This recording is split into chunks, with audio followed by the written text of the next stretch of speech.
Breaking news చూస్తున్నాం. Telugu travel YouTuber బయ్యా సన్నీ యాదవ్ ను NIA అధికారులు అరెస్ట్ చేశారు.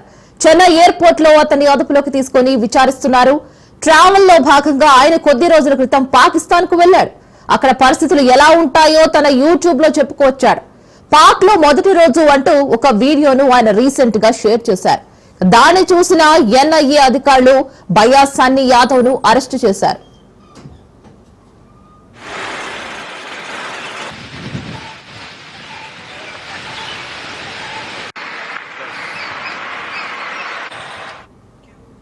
పహల్గామ్ లో ఉగ్రవాదులు జరిపిన దాడి ఘటనతో భారత్ పాక్ ల మధ్య ఉద్రిక్తత వాతావరణం నెలకొంది. ఆపరేషన్ సింధూర్ పేరుతో పాక్ పై భారత్ దాడికి దిగింది. మరి ఇలాంటి సమయంలోనే బయ్యా సన్నీ యాదవ్ పాక్ వెళ్లినట్లు 10 వీడియోలను పంచుకున్నారు. వాటిపై ఎన్ఐఏ అధికారులు విచారిస్తున్నారు. అయితే ఈ ఏడాది ఫిబ్రవరిలో అతను పాకిస్తాన్ వెళ్లినట్లు సమాచారం. ఏప్రిల్లో పహల్గామ్ లో ఉగ్రదాడి జరిగింది. ఆ తర్వాత ఇరు దేశాల మధ్య నెలకొన్న పరిస్థితులు అంతర్జాతీయ స్థాయిలో చర్చలకు దారితీశాయి. మరి ఇలాంటి సమయంలో తన వీడియోలకు ఎక్కువ వ్యూస్ వస్తాయని, వాటితో డబ్బు చేసుకోవచ్చు అనే ఉద్దేశంతో తన యూట్యూబ్ లో పోస్ట్ చేశారని తెలుస్తోంది.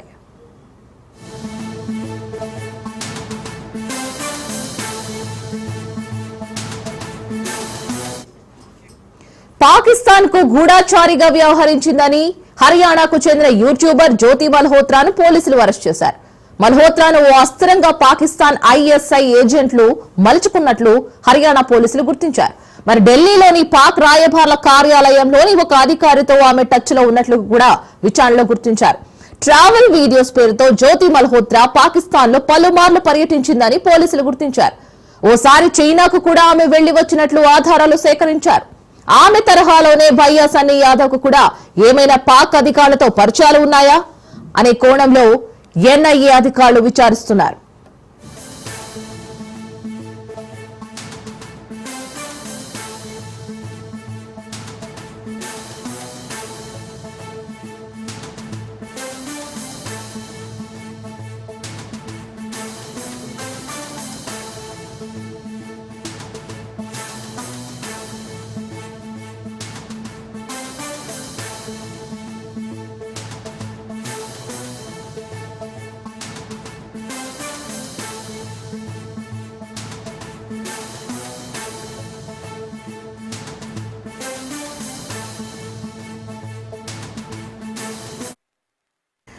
బ్రేకింగ్ న్యూస్ చూస్తున్నాం. తెలుగు ట్రావెల్ యూట్యూబర్ బయ్యా సన్నీ యాదవ్ ను ఎన్ఐఏ అధికారులు అరెస్ట్ చేశారు. చెన్నై ఎయిర్పోర్ట్ లో అతన్ని అదుపులోకి తీసుకుని విచారిస్తున్నారు. ట్రావెల్ లో భాగంగా ఆయన కొద్ది రోజుల క్రితం పాకిస్తాన్ కు వెళ్లాడు. అక్కడ పరిస్థితులు ఎలా ఉంటాయో తన యూట్యూబ్ లో చెప్పుకొచ్చాడు. పాక్ లో మొదటి రోజు అంటూ ఒక వీడియోను ఆయన రీసెంట్ గా షేర్ చేశారు. దాన్ని చూసిన ఎన్ఐఏ అధికారులు బయ్యా సన్నీ యాదవ్ ను అరెస్ట్ చేశారు.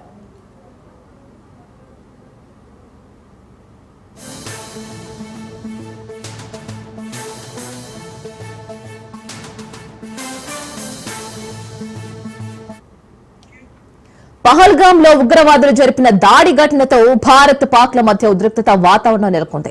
ఆపరేషన్ సింధూర్ పేరుతో పాక్ పై భారత్ దాడికి దిగింది. ఇలాంటి సమయంలోనే బయ్యా సన్నీ యాదవ్ పాక్ వెళ్లినట్లు 10 వీడియోలను పంచుకున్నారు. వాటిపై ఎన్ఐఏ అధికారులు విచారిస్తున్నారు. అయితే ఈ ఏడాది ఫిబ్రవరిలో అతను పాకిస్తాన్ వెళ్లినట్లు సమాచారం. ఏప్రిల్లో పహల్గామ్ లో ఉగ్రదాడి జరిగింది. ఆ తర్వాత ఇరు దేశాల మధ్య నెలకొన్న పరిస్థితులు అంతర్జాతీయ స్థాయిలో చర్చలకు దారితీసింది. మరి ఇలాంటి సమయంలో తన వీడియోలకు ఎక్కువ వ్యూస్ వస్తాయని, వాటితో డబ్బు చేసుకోవచ్చు అనే ఉద్దేశంతో తన యూట్యూబ్ లో పోస్ట్ చేశారని తెలుస్తోంది.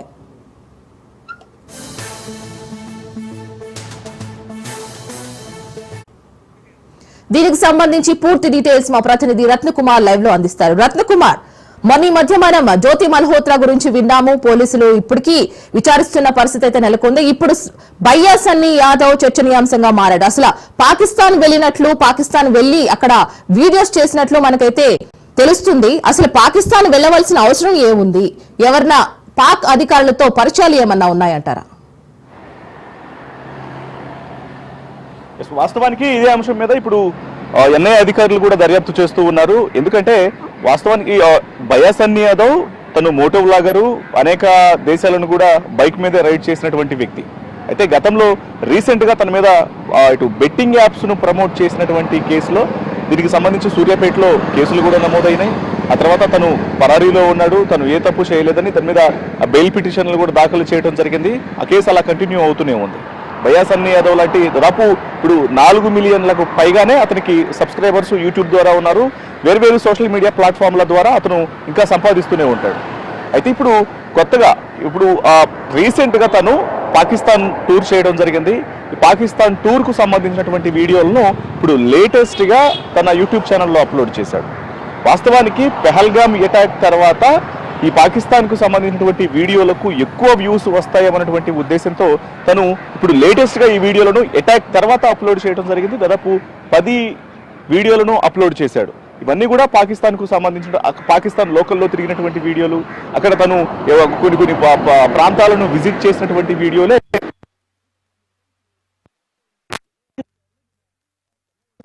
దగ్గర అతన్ని అదుపులోకి తీసుకోవడం జరిగింది. పాకిస్తాన్ టూర్ వెనకాల భయ్యా సన్నీ యాదవ్ యొక్క ఉద్దేశం ఏంటి అనేది తెలుసుకునేందుకు ప్రస్తుతం అతన్ని నేషనల్ ఇన్వెస్టిగేషన్ ఏజెన్సీ ఎన్ఐఏ అధికారులు విచారణ చేస్తూ ఉన్నారు. మరోవైపు ఇప్పటికే పాకిస్తాన్ అధికారులతో కుమ్మక్కయి భారత్కు సంబంధించినటువంటి కీలకమైనటువంటి సమాచారాన్ని, నిగూఢమైనటువంటి సమాచారాన్ని పాకిస్తాన్ అధికారులకు చేరవేసినటువంటి జ్యోతి మల్హోత్రా విషయంలో చాలా సీరియస్ గా ఉన్నటువంటి దర్యాప్తు బృందాలు ఇప్పుడు ఏమితో ఉన్నటువంటి అటాచ్మెంట్లకు సంబంధించి కూడా ఆరా తీస్తూ ఉన్నారు. అసలు జ్యోతి మల్హోత్రాకి పాక్ హైకమిషన్ తో కావచ్చు, అక్కడ ఉన్నటువంటి అధికారులతో ఉన్నటువంటి సంబంధాలన్నింటినీ కూడా తేడతెల్ల చేయడం జరిగింది. ఆమె ఎంబసీ ద్వారా అనేక మంది పాక్ హైకమిషన్ కు సంబంధించినటువంటి అధికారులతో కుమ్మక్కయి ఇక్కడ భారత సమాచారాన్ని మొత్తాన్ని కూడా పాకిస్తాన్ అధికారులకు చేరవేసిన విషయాన్ని గుర్తించారు. ఇక ఇదే కోవలో ఇప్పుడు అసలు ఇటు భయ్యా సన్నీ యాదవ్ ను కూడా పాకిస్తాన్ వెళ్ళడం వెనకాల అతని యొక్క పాత్ర ఏంటి, అతని యొక్క ప్రమేయం ఏంటి, అసలు ఎందుకు వెళ్ళాడు, కేవలం మోటో వ్లాగర్ గా తన వృత్తిలో భాగంగా అనేక దేశాలను ఏ రకంగా అయితే బైక్ రైడింగ్ ద్వారా తిరుగుతూ ఉన్నాడో అందులో భాగంగానే వెళ్ళటం జరిగిందా, లేకపోతే దీని వెనకాల ఇంకేదన్నా వేరే ఉద్దేశం ఉందా, కుట్ర కోణాలు ఏమన్నా దాగి ఉన్నాయా అనేటువంటి అనేక రకాల అనుమానాల నేపథ్యంలోనే వీటన్నిటి మీద పూర్తి వివరాలు తెలుసుకునేందుకు ప్రస్తుతం భయ్యా సన్నీ యాదవ్ ను అదుపులోకి తీసుకొని విచారణ చేస్తూ ఉన్నారు. పైగా ఇప్పటికే భయ్యా సన్నీ యాదవ్ పాకిస్తాన్ టూర్ వెళ్ళడానికి సంబంధించినటువంటి అనేక అంశాల మీద నిన్ననే అతని స్నేహితుడు చెర్రీ అతని ఛానల్లోనే ఒక వీడియోను కూడా రిలీజ్ చేయడం జరిగింది. చేసి బయట స్ప్రెడ్ అవుతున్నటువంటి రూమర్స్ ఏవైతే ఉన్నాయో తను పాకిస్తాన్తో కుమ్మక్కయ్యాడని, పాకిస్తాన్తో రకరకాల అనుబంధాలను కలిగి ఉండడనేటువంటి విషయాలకు సంబంధించి కూడా అవన్నీ పూర్తిగా అవాస్తవాలు. తను ఒక మోటో వ్లాగర్ గా మాత్రమే పాకిస్తాన్ను అక్కడ చూపించడం కోసం, పాకిస్తాన్లో ఉన్నటువంటి తన యొక్క ఎక్స్పీరియన్స్ ని తెలపడం కోసం మాత్రమే ఆ వ్లాగ్ అంతా షూట్ చేయడం జరిగింది.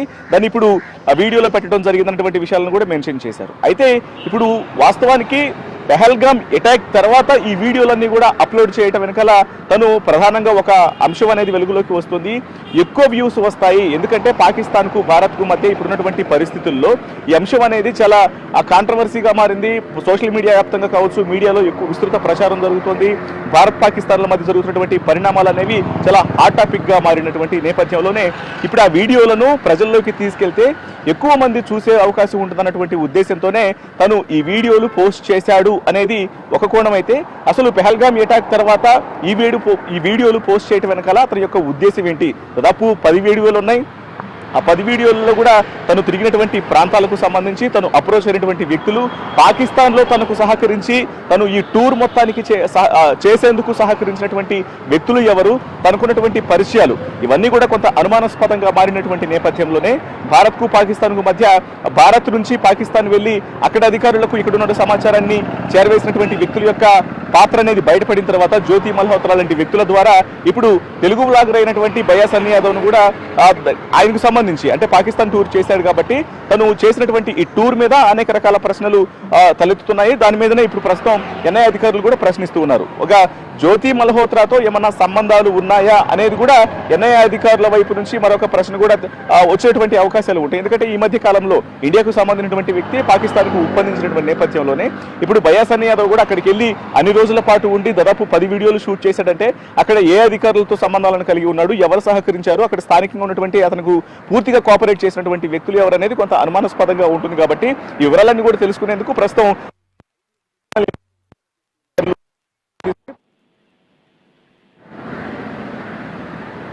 మరి దేశంలో ఇంత ఉద్రిక్తత పరిస్థితులు నెలకొన్న వేళ ఇట్లాంటి వ్లాగర్స్ ఇటువంటి వీడియోస్ బయటకు తీసుకురావడం వల్ల కేంద్రానికి అలాగే మన దేశానికి అందరికీ ముప్పై అనేది తెలుసు. ఇప్పుడు ప్రెసెంట్ సిచ్యువేషన్ ఎలా ఉందంటే అందరికీ తెలుసు. ఇప్పుడు పాకిస్తాన్ లో ఏం జరుగుతుంది ఏంటి అనేది ఇక్కడ భారతీయులకు మనకు అనవసరం అనేది చెప్పుకుంటున్నారు కొంతమంది. కానీ ఇప్పుడు కేంద్రం కానీ ఇటు అధికారులు కానీ ఇట్లాంటి వ్లాగర్స్ ని ఇంకా పైకి ఇట్లాంటి వీడియోస్ చేయకుండా ఉండడానికి ఎటువంటి చర్యలు తీసుకునే అవకాశం అయితే ఉందంటారు? వాస్తవానికి తన స్వప్రయోజనం కోసం మాత్రమే బయా సన్నీ యాదవ్ ఈ వీడియోలు చేసినప్పటికీ కూడా ప్రస్తుతం ఉన్నటువంటి పరిస్థితుల నేపథ్యంలో పుండు మీద కారం చల్లినట్లే దీన్ని భావించాలి. ఎందుకంటే ఒక పక్కన భారత్కు పాకిస్తాన్ మధ్య పరిస్థితులు చాలా ఉద్రిక్తంగా ఉన్నాయి, యుద్ధాలు జరుగుతున్నాయి. ఎప్పటికప్పుడు ఇరు దేశాల మధ్య పరస్పర ద్వేషాలతో సంబంధించి ముఖ్యంగా పాకిస్తాన్ వైఖరి మీద భారత్ చాలా తీవ్ర ఆగ్రహం వ్యక్తం చేస్తోంది. అనేక రకాలుగా ఇబ్బందులకు గురి చేసేటువంటి ప్రయత్నం చేసింది. కవ్వింపు చర్యలకు పాల్పడుతోంది. ఇబ్బందికరమైనటువంటి వాతావరణాన్ని భారత్లో సృష్టించేటువంటి ప్రయత్నాలు చేస్తున్నారు. కొంతమంది స్లీపర్ సెల్స్ ను ఉపయోగించి ఇక్కడ అటాక్స్ చేసేందుకు ప్లాన్లు చేశారు. ఇక్కడి మనుషులనే అంటే చాలా గూఢాచార్యం వహించేలాగా వారందరినీ కూడా ఇన్ఫ్లుయెన్స్ చేసి కొంతమంది ఇక్కడ వ్యవస్థను తయారు చేసేటువంటి ప్రయత్నాలు చేస్తున్నారు. వీటన్నిటిని ఎప్పటికప్పుడు భారత్ సైన్యం తిప్పికొడుతూనే ఉంది, భారత్ అధికారులు తిప్పికొడుతూనే ఉన్నారు. ఇక్కడ ఉన్నటువంటి ఇన్వెస్టిగేషన్ ఏజెన్సీలు కూడా ఎవరైతే గూఢాచర్యం చేస్తూ ఎవరైతే ఇక్కడ స్వదేశానికి ఇబ్బందులకరమైనటువంటి పరిస్థితులు సృష్టించేలాగా కుట్రలకు పాల్పడుతున్నారో వాళ్ళందరినీ కూడా పట్టుకొని తగిన బుద్ధి చెబుతున్నటువంటి సిచ్యువేషన్స్ లో ఇప్పుడు తన యూట్యూబ్ ఛానల్ ద్వారా ఇటువంటి పరిస్థితుల మధ్య తను ఈ వీడియోలు పోస్ట్ చేయడం అనేది ఇది ఖచ్చితంగా ఒక పనికిమాలిన చర్యగానే ప్రతి ఒక్కళ్ళు కూడా భావిస్తున్నారు. అందులో భాగంగానే బయా సన్నీ యాదవ్ మీద ఆగ్రహం వ్యక్తం చేస్తున్నటువంటి పరిస్థితి కూడా ఉంది. ఎందుకంటే గతంలో తను మోటో వ్లాగర్ గా ఒక పక్కన దానికి యూట్యూబ్ ద్వారా కావచ్చు లేకపోతే ఇతర సోషల్ మీడియా ప్లాట్ఫామ్ల ద్వారా వచ్చినటువంటి ఆదాయంతో తను పెద్ద మొత్తంలో మనీని సంపాదిస్తున్నప్పటికీ కూడా అత్యాశకు పోయి ఒకవైపున బెట్టింగ్ యాప్స్ ను ప్రమోట్ చేశాడు. వివేవేల పేరుతో ఐఫోన్లు ఇస్తున్నాను, బైకులు ఇస్తున్నాను, రకరకాల ఎక్విప్మెంట్ ఇస్తున్నాను, స్మార్ట్ వాచ్లు ఇస్తాను, అటు టెలిగ్రామ్ ఛానల్స్ లింక్ ను ఫాలో అవ్వండి అంటూ కూడా అంటే అమాయకులైనటువంటి యువతను రెచ్చగొట్టి వాళ్ళందరినీ కూడా ప్రలోభాలకు గురి చేసి కొంతమంది సూసైడ్లు చేసుకోవడానికి ఇండైరెక్ట్ గా కారణమయ్యారు. ఇటువంటి ఇన్ఫ్లుయెన్సర్స్ అనే దాంట్లో కీలకంగా వినిపించినటువంటి పేరు బయా సన్నీ యాదవ్. సో అటువంటి వ్యక్తి ఇప్పుడు మరొక కాంట్రవర్సీ ఈ పనులు చేయడానికి సంబంధించి కూడా ఇది ఖచ్చితంగా తను ఏదైతే చేయాలనుకున్నాడో పాకిస్తాన్ యొక్క టూర్ని తన స్వప్రయోజనం కోసం వ్యూస్ ఆశించి వ్యూస్ కోసం మాత్రమే దాని ద్వారా ఎక్కువ వ్యూస్ వస్తాయి, ఎక్కువ డబ్బు సంపాదించేటువంటి ఒక స్వార్థపూరిత నిర్ణయంతోనే ఆ వ్లాగ్స్ మొత్తాన్ని కూడా అంటే భారత్కు పాకిస్తాన్కు మధ్య పరిస్థితులు అనేవి సరిగా లేనటువంటి ఈ సిచ్యువేషన్స్ లో ఇప్పుడు ఆ వీడియోల మొత్తాన్ని కూడా అప్లోడ్ చేసి వాటి ద్వారా ఎక్కువ సంపాదించుతున్నటువంటి మరో ఒక ఆలోచన చేసినట్లుగానే భావించాల్సి ఉంటుంది. Right Ratna Kumar, thank you for the updates. తర్వాత దిల్ రాజు మాట్లాడుతున్నారు, లైవ్ లో చూద్దాం. తెలంగాణకు సంబంధించి పైడి జయరాజ్ గారు అండ్ కాంతారావు గారి పేరు పైన 2 అవార్డ్స్ యాడ్ చేయడం జరిగింది. సో ఈ ఇయర్ నుంచి సో ఈ 6 స్పెషల్ అవార్డ్స్ని కూడా ఇప్పుడు మురళీమోహన్ గారు మీకు అనౌన్స్ చేస్తారు. 10 years every year 3 films plus 6 special awards.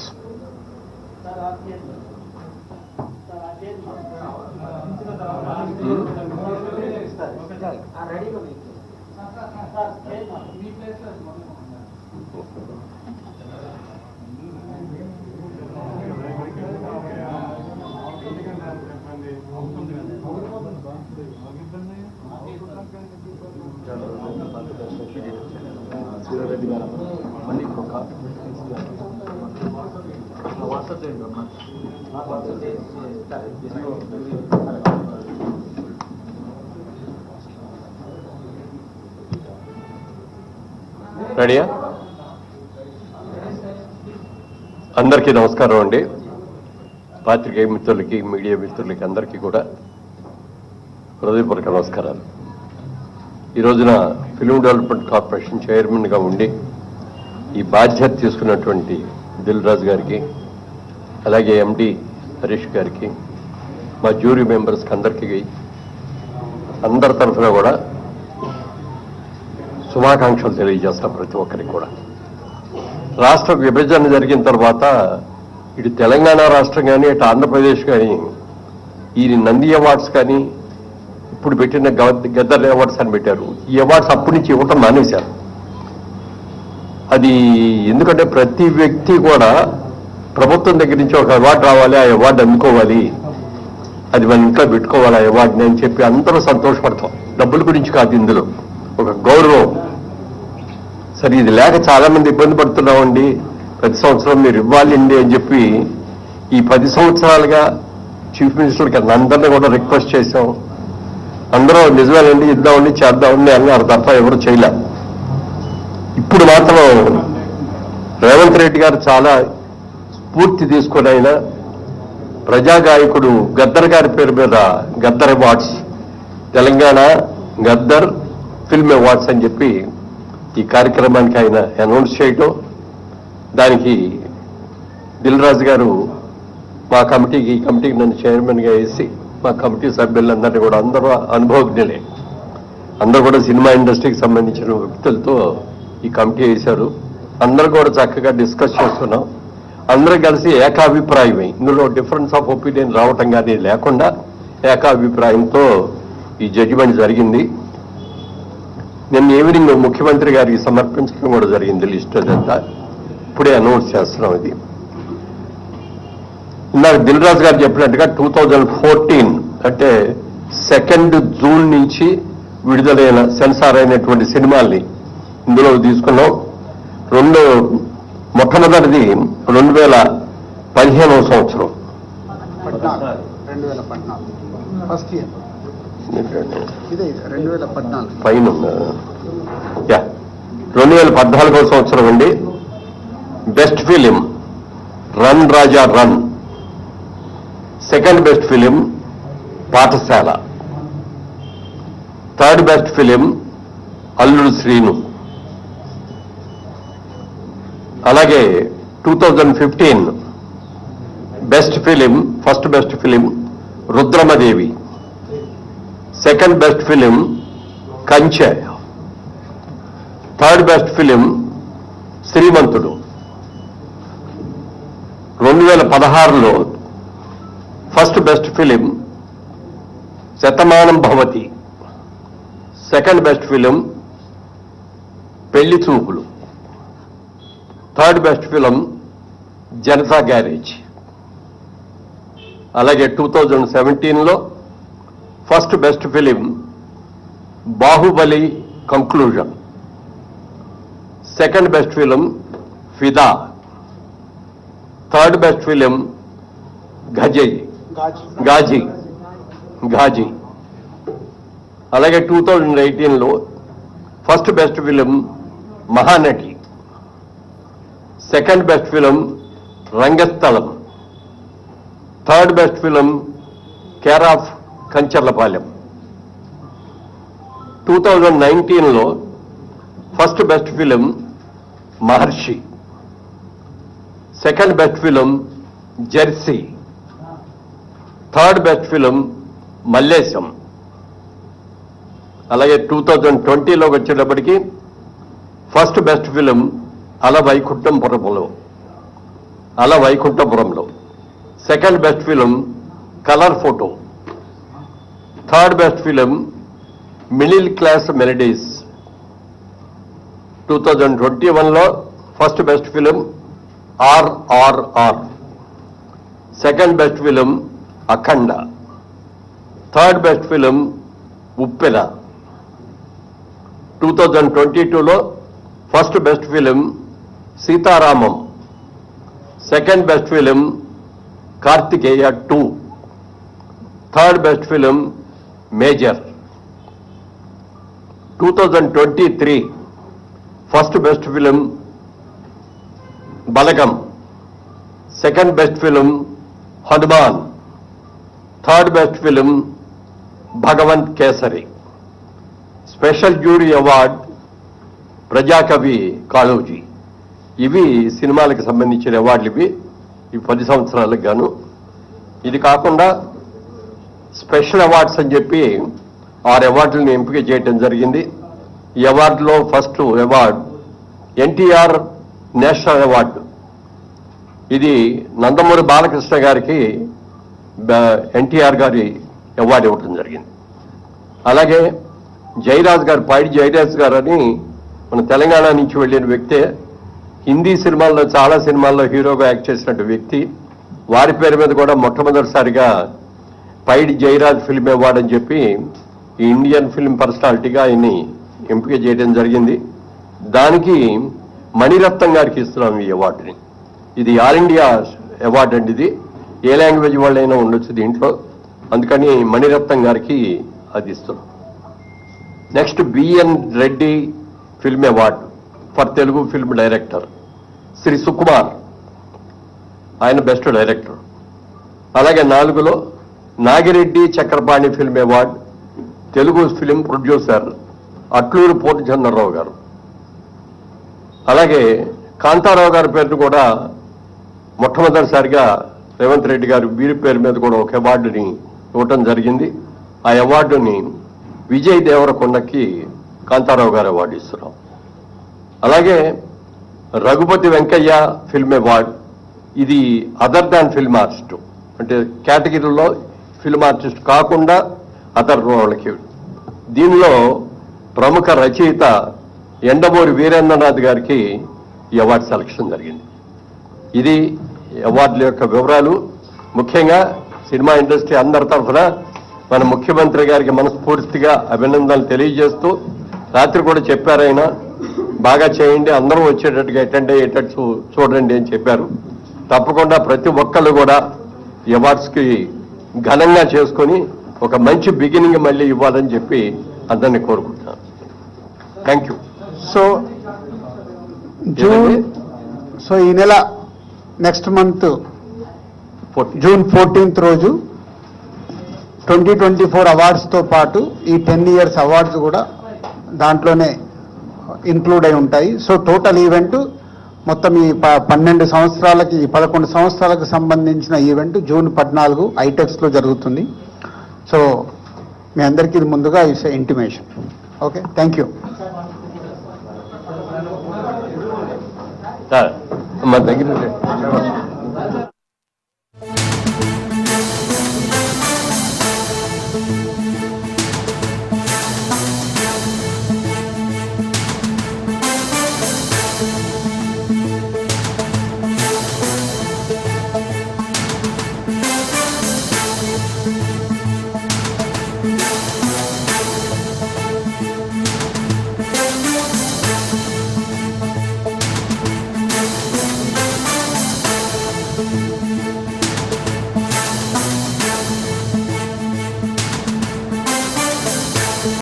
Amarnath యాత్ర నేపథ్యంలో కేంద్ర హోంశాఖ కీలక సమీక్ష నిర్వహించారు. అమర్నాథ్ యాత్ర సన్నాహాలను సమీక్షించడానికి జమ్మూలో హోంమంత్రి అమిత్ షా ఉన్నత స్థాయి సమావేశం చేపట్టనున్నారు. ఇటీవల పహల్గామ్ ఉగ్రదాడి నేపథ్యంలో జమ్మూ కాశ్మీర్లో భారీ భద్రత ఏర్పాటు చేశారు. భారీగా సాయుధ దళాలను కేంద్ర ప్రభుత్వం మోహరించింది. జులై 3 నుంచి ఆగస్టు 9 వరకు అమర్నాథ్ యాత్ర కొనసాగుతూ ఉండడంతో అమిత్ షా ఇవాళ రివ్యూ చేపట్టి అధికారులకు కీలక ఆదేశాలు ఇవ్వనున్నారు.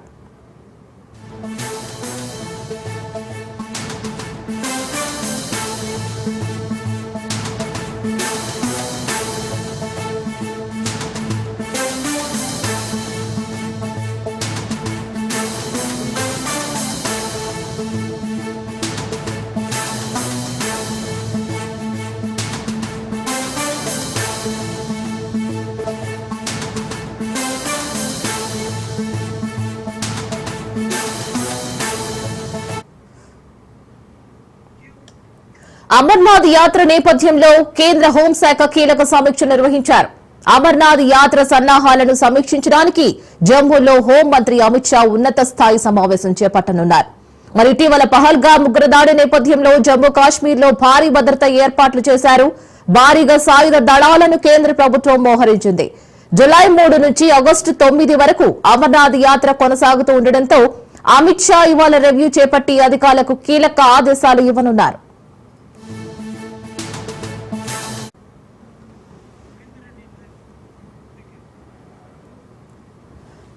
అమర్నాథ్ యాత్ర గురించి మరింత డీటెయిల్స్ మా ప్రతినిధి మహేందర్ అందిస్తారు. మహేందర్.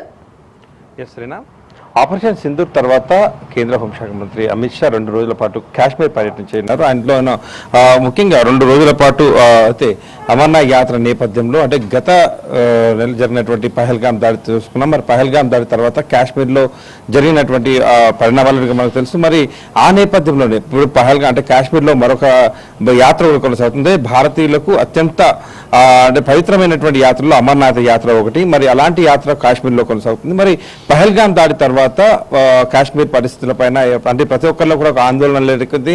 అంటే కాశ్మీర్కి వెళ్ళడం భద్రతనైనా, కాశ్మీర్కి వెళ్తే అది ఇలాంటివి ఏమైనా జరగవచ్చా అనేటువంటి చాలా మందిలో ఒక ఆందోళన అయితే ఉండిపోయినటువంటి పరిస్థితి. మరి అలాంటి పరిస్థితుల్లో జరగబోయేటువంటి అమర్నాథ్ యాత్రకు కొన్ని లక్షలాది మంది వస్తున్న నేపథ్యం కనిపిస్తుంది. మరి ఇప్పుడు అలాంటి వచ్చే భక్తులకు ఆ భద్రత భరోసానివ్వడంలో అమిత్ షా అయితే కీలక నిర్ణయాలు అయితే తీసుకున్నట్టుగా తెలుస్తుంది. మరి 2 రోజుల పాటు ఆయన పర్యటించారు జమ్మూ కాశ్మీర్ అంతా కూడా. దీంట్లో ప్రధానంగా అమర్నాథ్ యాత్ర గురించి మాత్రమే ఆ యొక్క ప్రయారిటీ అయితే ఉంది. మరి అక్కడ జమ్మూ కాశ్మీర్లో 2 రోజులు పర్యటించిన ఆయన అమర్నాథ్ యాత్ర కోసం దాదాపు 581 కంపెనీల కేంద్ర సాయుధ కంపెనీల బలగాలను ఆయన మోహరించున్నారు. అలాగే బిఎస్ఎఫ్, ఐబిఎఫ్ అలాగే ఎస్ఎస్బిఐలకు చెందినటువంటి 42,000 మంది జవాన్లు యాత్రా మార్గంలో భద్రతను పర్యవేక్షిస్తారని, మరి అలాగే పహల్గాం ఉగ్రదాడి అనంతరం భారత్ చేపట్టిన ఆపరేషన్ సింధూర్ తర్వాత ఇప్పటికే కొన్ని కంపెనీల బలగాలన్నీ కూడా అక్కడికి మోహరించాయని, అలాగే మిగిలిన 420 కంపెనీ భద్రతా సిబ్బంది వెంటనే యాత్రా మార్గంలో విధుల్లో చేరుకోవాలని అమిత్ షా ఆదేశించారు. అంటే యాత్రకు వచ్చేటువంటి భక్తులకు ఎలాంటి ఇబ్బందులు జరగకుండా, ఎలాంటి అవాంఛనీయ ఘటనలు తలెత్తకుండా పూర్తిగా అంటే దేశ నలుమూల నుంచి ఇక్కడ నుంచి వెళ్తుంటారు, ప్రపంచ వ్యాప్తంగా అమర్నాథ్ యాత్రకు వస్తుంటారు. మరి అలాంటి వచ్చినటువంటి ఏ ఒక్క భక్తుని కూడా చిన్నపాటి ఇబ్బంది జరగకుండా ఇక్కడ ఎలా అయితే భక్తులు వస్తారో అలా మళ్ళీ వెళ్ళేలాగా సజావుగా సాగాలి యాత్ర అనేటటువంటి నేపథ్యంలో అమిత్ షా ఈ 2 రోజుల పాటు యాత్ర అయితే కొనసాగుతుంది. దీంట్లో దాదాపు భద్రత విషయంపైనే ఎక్కువగా అవగాహన కార్యక్రమాలు చేపట్టారు. అలాగే జమ్మూ కాశ్మీర్లో స్థానిక పోలీసుతో పాటు ఆ కేంద్ర బలగాలను అలాగే సాయుధ బలగాలను మొత్తంగా కూడా ఆయన అందరితో కూడా రివ్యూ ఒకటి ఏర్పాటు చేశారు. ఈ బలగాలకు సంబంధించినటువంటి విషయాలను కూడా ఆయన చెప్పడం జరిగింది. మొత్తం జూలై 3న మొదలైనటువంటి యాత్ర ఆగస్టు 9న ముగుస్తుంది. మొత్తం 38 రోజుల పాటు కొనసాగేటువంటి ఈ అమర్నాథ్ యాత్ర సజావుగా సాగాలనే ఉద్దేశంతోనే 2 రోజుల పాటు అమిత్ షా కాశ్మీర్ పర్యటన నిర్వహించారు. దీంట్లో కీలక నిర్ణయాలు కూడా తీసుకున్నారు. Right Mahender, thank you for the update.